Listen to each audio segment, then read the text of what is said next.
Bien-aimés, que le Seigneur nous bénisse. Nous lui rendons encore honneur ce soir de cette grâce qu'il nous fait de nous réunir encore ensemble en famille pour pouvoir les louer ensemble et faire monter nos louanges devant son trône. Nous lui sommes très reconnaissants pour ce moment où nous voulons encore écouter sa parole. Donc ce soir, bien-aimés, nous allons prendre 3 versets comme ça à la volée pour essayer de nous entretenir rapidement.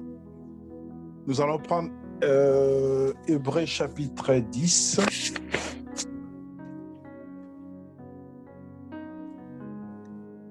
Hébreux chapitre 10, verset 24 à 25.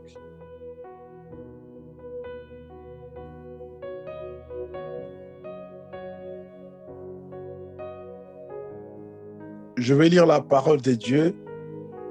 C'est des versets que nous connaissons certainement. C'est des versets que nous avons et nous les prononçons à longueur de journée. Le Seigneur veut que ce soir nous puissions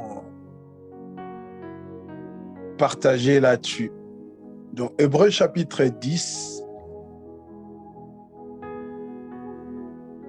24 à 25.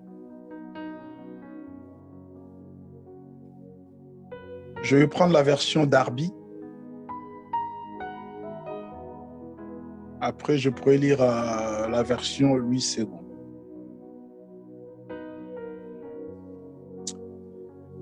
Et prenons garde l'un à l'autre pour nous exciter à l'amour et aux bonnes œuvres.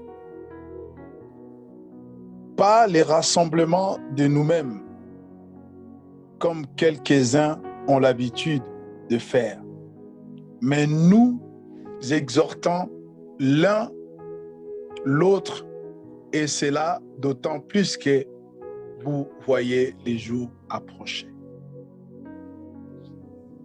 Je prends la version 8 secondes. Veillons les uns sur les autres pour nous exciter à la charité et aux bonnes œuvres. N'abandonnons pas notre assemblée, comme c'est la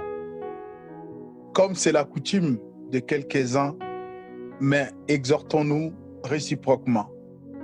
Et cela d'autant plus que vous voyez s'approcher les jours. J'aimerais nous mettre dans le bain pour que nous comprenions un peu de quoi il s'agit. Je vais commencer ma lecture rapidement,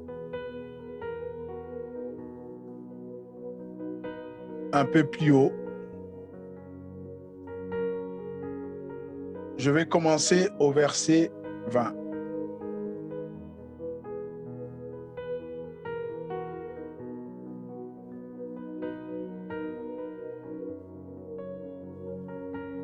Excusez-moi, je suis...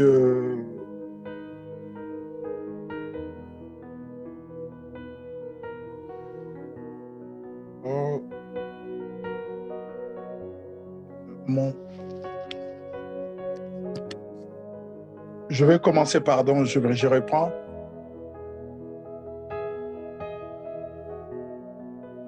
Au verset 16.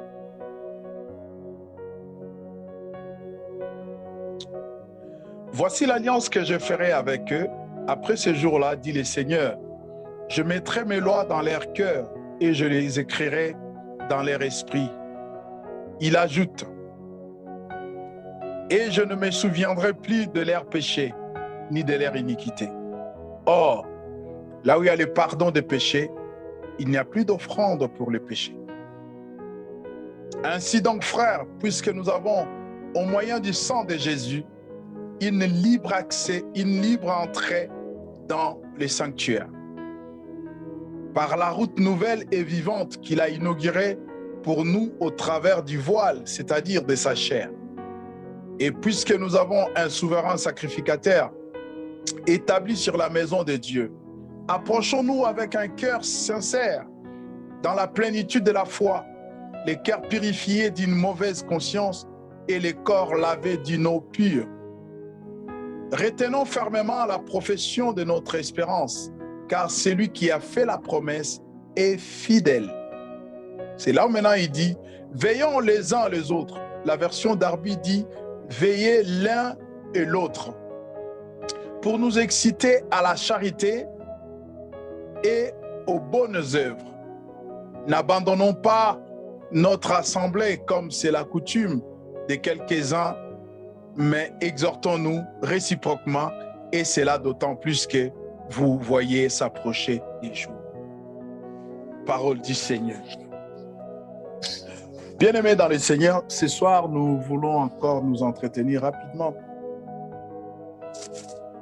Nous sommes dans une configuration où, lorsque nous essayons d'examiner les contextes dans lesquels l'apôtre parle, nous pouvons tout de suite remarquer que l'apôtre est en train de parler non pas à tout le monde.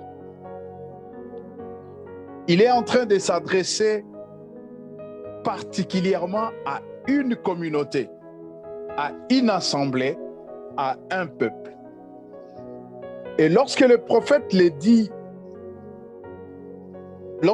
quand nous regardons un peu plus haut,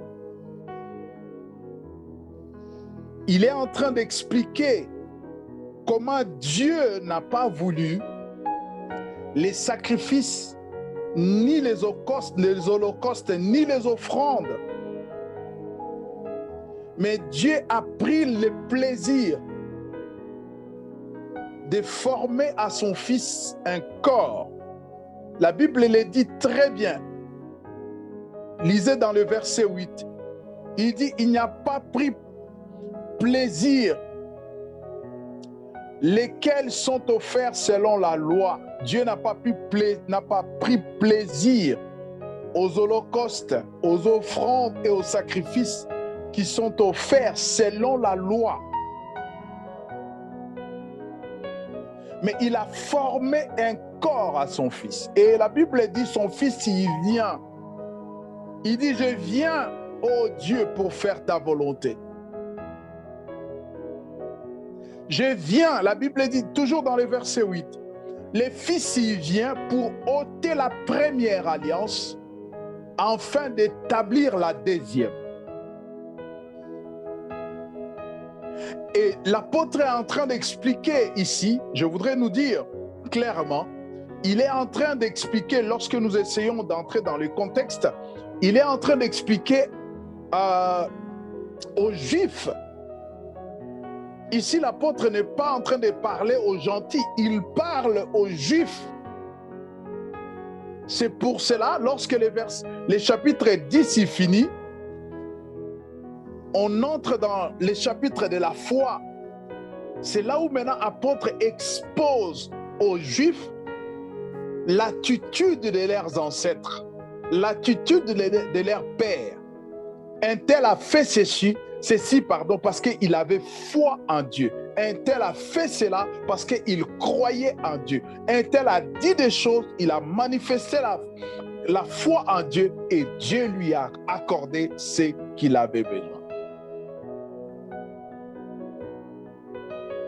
Et il dit, c'est par la volonté de Dieu. C'est par la volonté de Dieu d'enlever la première alliance pour établir la deuxième.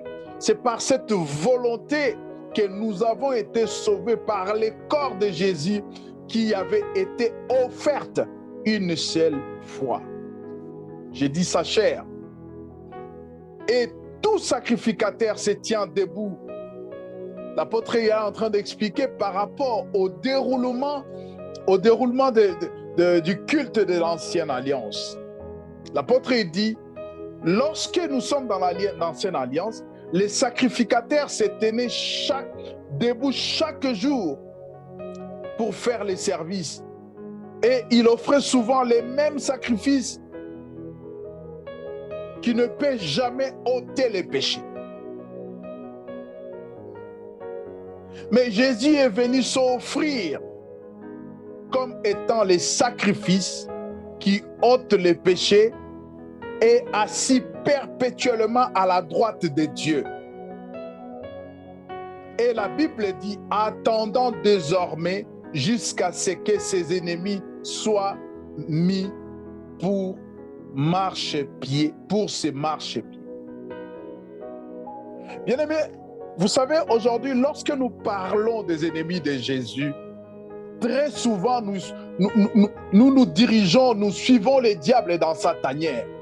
Quand on parle des ennemis de Jésus, nous suivons les démons, nos pensées sont tournées vers les démons. Mais ce soir, je voudrais nous dire une chose. Parmi un des ennemis de Jésus que nous ignorons, alors qu'il est toujours là, et c'est lui, je pense, c'est lui le plus dangereux. Il vient, et lorsqu'il vient, actuellement, vous allez suivre, il y a des gens qui encouragent, ils donnent des bons conseils, ils donnent des bons... Franchement, il coach tellement bien qu'aujourd'hui, beaucoup nous le suivons. Et parmi l'un des ennemis de Jésus, il y a un ennemi sournois. Il y a un ennemi tellement discret. Mais lorsqu'il vient, il sème les dégâts. Cet ennemi, c'est quoi? Cet ennemi, c'est qui? Ce n'est pas une sirène. Ce n'est pas les liens familiaux. Ce n'est pas les hôtels ou je ne sais quoi. Cet ennemi bien-aimé, c'est la division. Cet ennemi, c'est la séparation. Quel que soit dans la vie chrétienne ou dans la vie normale, dans la vie de tous les jours, lorsque cet ennemi s'incruste dans une vie, dans un couple, dans une relation, oh, il vient pour séparer. Il vient pour créer des problèmes. Il vient pour créer des désordres. Et la Bible dit, l'une des raisons pour lesquelles Jésus est assis sur le trône, pour que ses ennemis deviennent son marchepied. Combien de fois as-tu prié pour que la division, combien de temps as-tu prié pour que la négligence devienne ton marchepied? Lorsque nous prions que mes ennemis, nous voyons cet oncle, cette tante, cet ami, cet cousin, cette cousine avec qui nous ne sommes pas en bonne relation. Cette tante ou ce tonton qu'on a attrapé sorcier. Et lorsque nous lions les démons, nous pensons à eux, alors que la division est là. La division est juste à côté. La division vient et elle s'assoit avec nous. Dans la même rangée, elle s'assoit avec nous. La division est là à nos côtés. Pendant que les frères prêchent, la division est dit, hey, il a dit là à la place de l'eux. La division, il vient. Ah, lui aussi, comment est-il habillé? La division, il vient, il dit, oh, tu as vu ses enfants ce matin? C'est comme s'ils sortaient de je ne sais pas de quelle poubelle. Tout ça, c'est dans le but de nous diviser, de nous séparer, de nous mettre le dos les uns contre les autres. Oui, bien-aimés dans les Seigneurs, je disais l'une des raisons pour laquelle Jésus est assis sur le trône et que ses ennemis deviennent ses marchepieds. L'un de ses ennemis, bien-aimés, c'est la division. L'un de ses ennemis, c'est la négligence. L'un de ses ennemis, c'est le manque de sincérité dans une relation, quelle que soit. Je disais, aujourd'hui, nous les suivons presque partout. Les gens qui font des TikTok qui nous disent « Oh, il faut faire attention, il ne faut pas aimer tout le monde, il faut pas ceci, il ne faut pas... » Oui, bien-aimé, l'amour n'exclut pas la prudence. L'amour n'exclut pas la prudence. Mais vous savez, la division ne vient pas de Dieu. Dans Jean 10, 10, Jésus dit 3 choses. Et parmi ces choses, il y a la division. Et la division vient pour égorger. La division vient pour détruire. Bien-aimé, je l'ai toujours dit, il est bon de se séparer avec certaines personnes. Il est bon de se séparer avec certaines relations qui ne tiennent pas et qui ne glorifient pas le Seigneur. Il y a des fois, bien-aimés, nous nous sommes séparés des relations, des amis, je ne sais de qui, juste parce que nous voulons être prudents, sans pour autant que nous ayons une conviction de la part du Seigneur. Bien-aimés, ne croyez pas que dans notre entourage, nous aurions des amis toujours aimants, des amis toujours qui sont conviviales, des amis qui méritent notre attention, des amis qui sont là que pour nous dire des louanges. Non, bien-aimés, Dieu nous fait passer par les épreuves. Et c'est par les épreuves que Dieu nous forge, que c'est par les épreuves que nous sortions à la forme de Dieu. C'est par les épreuves que nous sortions comme des outils ou des instruments que Dieu veut se servir. Ne te sépare pas parce que quelqu'un t'a dit sépare-toi parce que telle personne, telle relation. Mais par contre, si le Seigneur te convainc de te séparer, n'hésite pas. N'hésite pas, bien-aimé. Il y a une prédication ou une histoire dans la Bible qui, dans certaines corporations ou communautés, cette histoire est mal interprétée. Lorsqu'Abraham se sépare avec Lot, Abraham s'est séparé avec Lot sur le plan affaires, sur le plan économique, mais sur le plan social, sur le plan familial. Abraham était l'oncle à Lot. Et voilà même pourquoi il est allé les sortir de Sodome et de Gomorrhe. L'histoire de Sodome et Gomorrhe, bien-aimé, ça s'est déroulé après la séparation d'Abraham et Lot. S'ils étaient en conflit, Abraham n'allait pas intercéder pour son neveu. Il y a des séparations comme ça, des séparations circonstancielles, des séparations parce que Dieu veut que le frère Satel, là où il est, dans l'est, dans le sud de la Seine-et-Marne, puisse commencer un ministère et que le frère Jacques, là où il est dans Paris, puisse commencer un service pour que le royaume avance, pour que les choses aillent de l'avant. Mais si tel n'est pas le cas, bien-aimés, faisons trop attention. Il y a certaines séparations qui ne sont que le fruit de la chair. Il y a certaines séparations qui ne viennent vraiment pas de Dieu. Je parlais de la séparation d'Abraham et de Lot, bien-aimé. Ce n'était pas une séparation parce qu'Abraham ou Lot était sorcier, ou Abraham ou Lot, l'un suspectait l'autre. Non, bien-aimé. Et dans certaines corporations, je disais que dans certaines communautés, cette séparation est mal interprétée.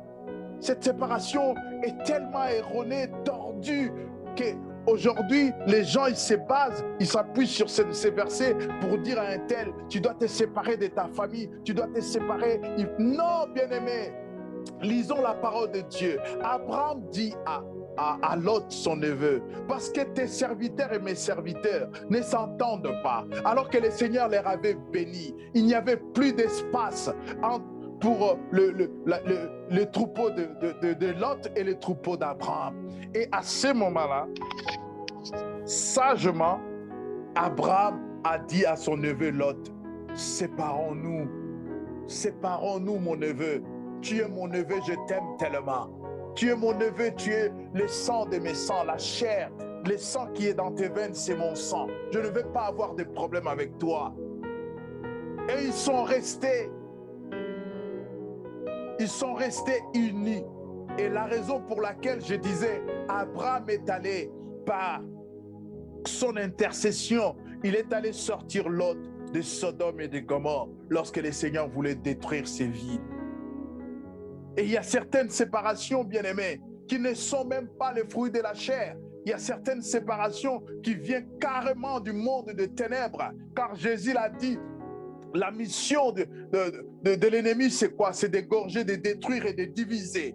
Il vient nous diviser avec les frères Satel parce qu'il sait que comme nous sommes ensemble, le Seigneur nous amènera loin. Il veut nous séparer avec le frère Odon parce qu'il sait qu'avec le frère Odon, je vais tellement l'appuyer et le frère, il va se trouver tellement haut et que les choses iront mieux pour lui. Alors, il va créer la division entre nous. Il va séparer une famille avec une autre parce qu'il sait que si les deux familles se mettent ensemble, ils feront une force. Oui, bien-aimés, faisons trop attention.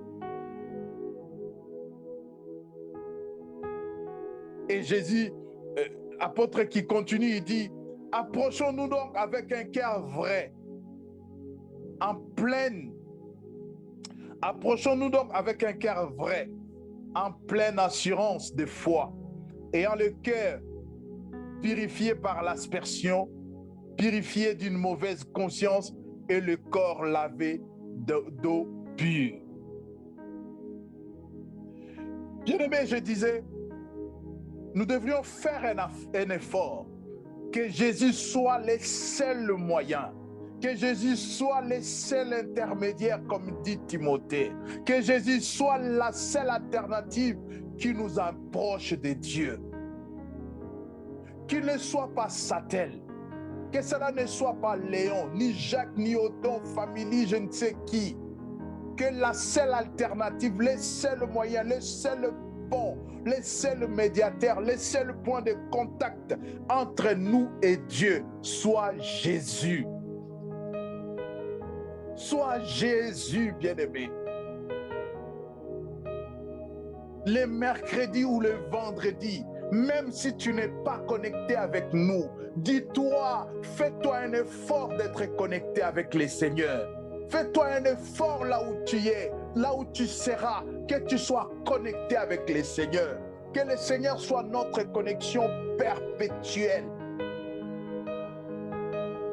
Et je disais, parce qu'on a été coupé, la seule façon de purifier notre conscience, la seule façon de purifier notre corps, ce n'est pas d'aller se laver dans l'eau, je ne sais pas quelle rivière.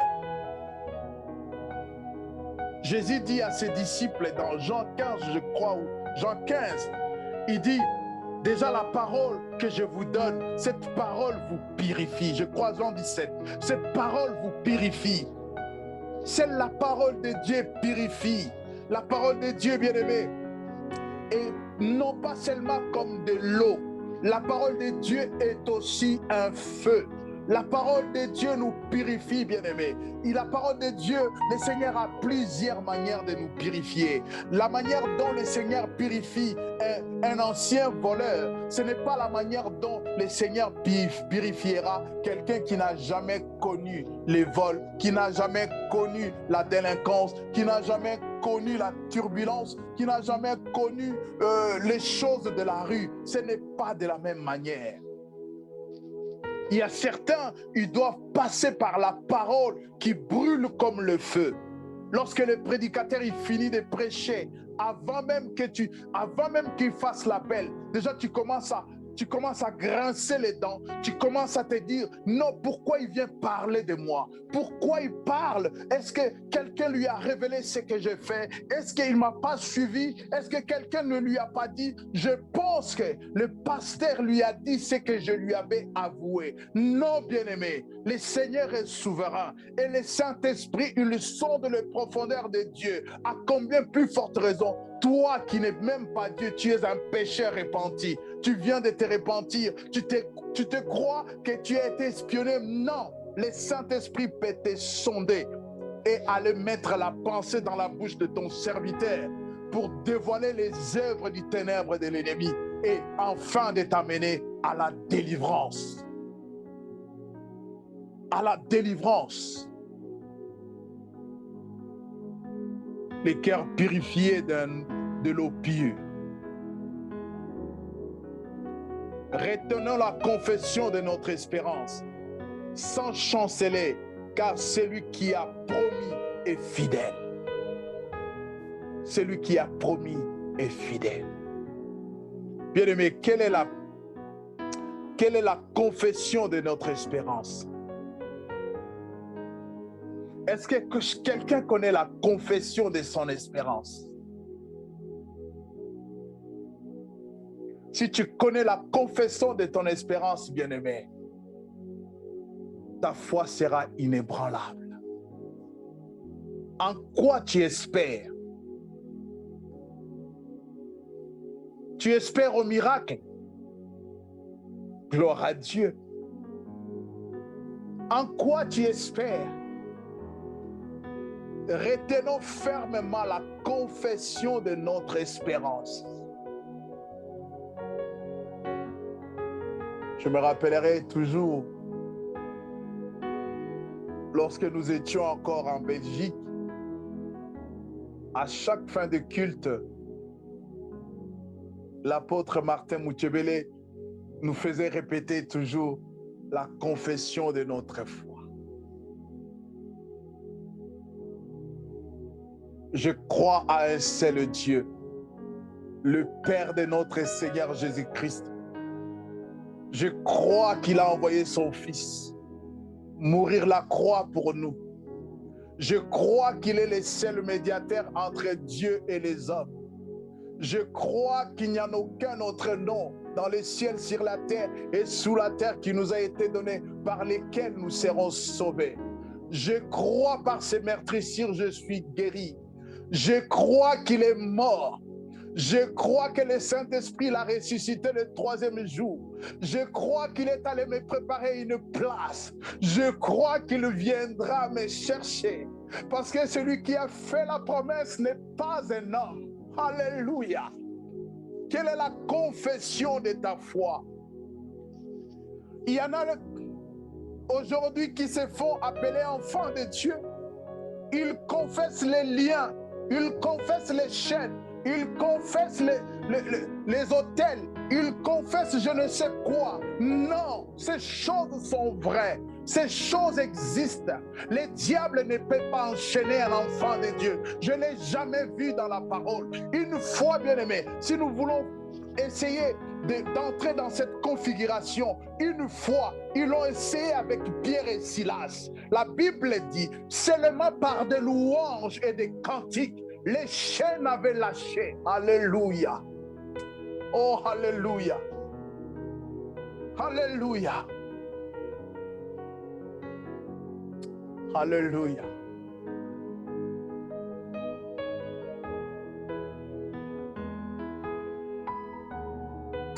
Alléluia. Seigneur, merci.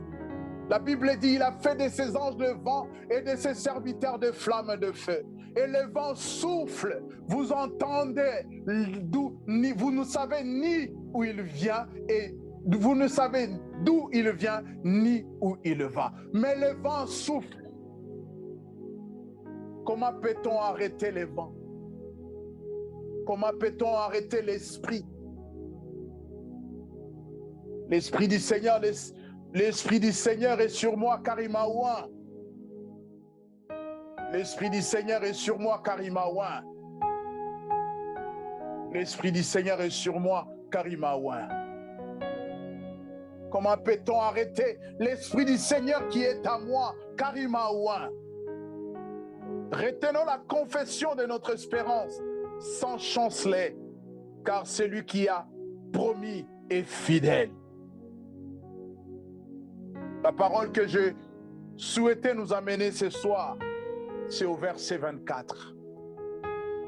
Et prenons garde l'un à l'autre pour nous exciter à l'amour et aux bonnes œuvres. Tout à l'heure, quand on priait, j'ai entendu mon frère Satel dire, ces derniers temps, les nouvelles ne sont pas bonnes pour l'Église. Ces derniers temps, l'image de l'Église est ternie.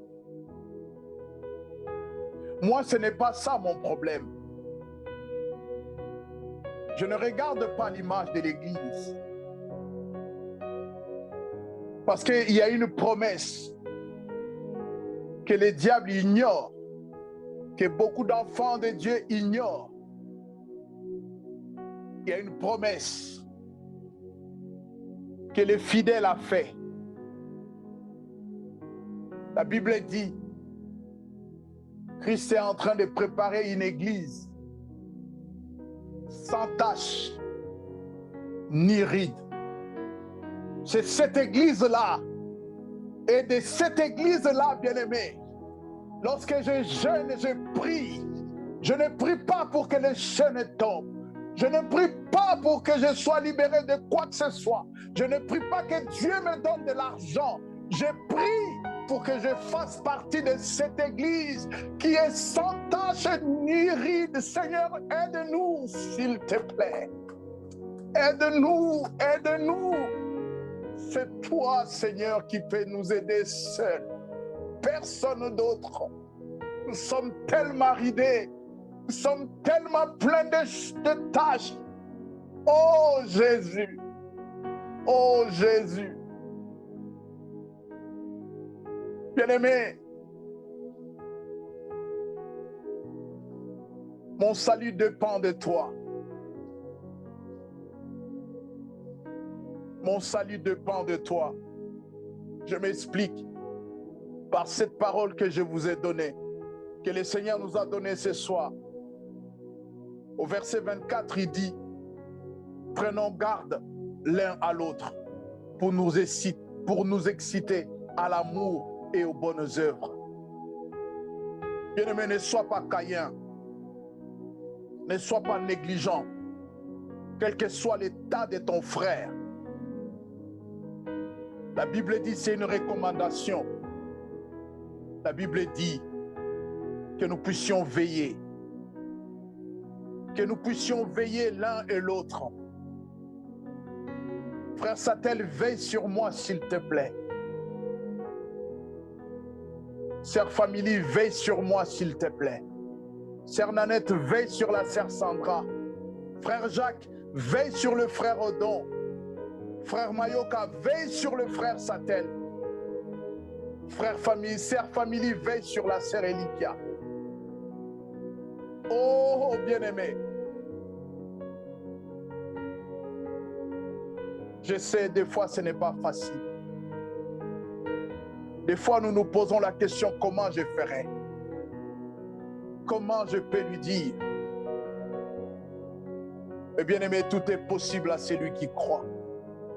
Lorsque le Seigneur met un fardeau, c'est qu'il a préparé un endroit où déposer ses fardeaux. Voilà pourquoi il a dit, venez à moi. Venez à moi. Je prie, Seigneur. Je prie que la Philadelphie soit imprégnée de cet esprit de veiller les uns les autres. Nous sommes tous ridés, nous sommes tous tachetés. Mais nous nous confions à toi, Seigneur, parce que c'est toi qui nous purifieras. La purification viendra de toi, parce que tu es en train de nous préparer. Et pendant la préparation, Seigneur, c'est là où nous verrons nos défauts. Nous verrons, Seigneur, que nous ne réfléchissons pas tous pareils. Et nous verrons, Seigneur, que nous ne sommes pas sur la même longueur d'onde. Nous verrons, Seigneur, nous aurions des divergences. Mais Seigneur, toi, tu seras notre point de convergence. Et cela fera notre force. Et cela fera notre vie. Je prie, Seigneur, que tu donnes à quelqu'un la force d'être une sentinelle. Je refuse l'esprit des Caïns, car tu nous as mis sentinelles les uns les autres. Je ne veux pas déroger, Seigneur, à ma tâche, à mes responsabilités. Je prie que mon frère, ma soeur, ne déroge pas de ses responsabilités. Seigneur, fais-nous prendre cela à cœur, que nous puissions veiller. Nous puissions veiller, que personne ne tombe. Que personne ne tombe, Seigneur, s'il te plaît. Que personne ne tombe.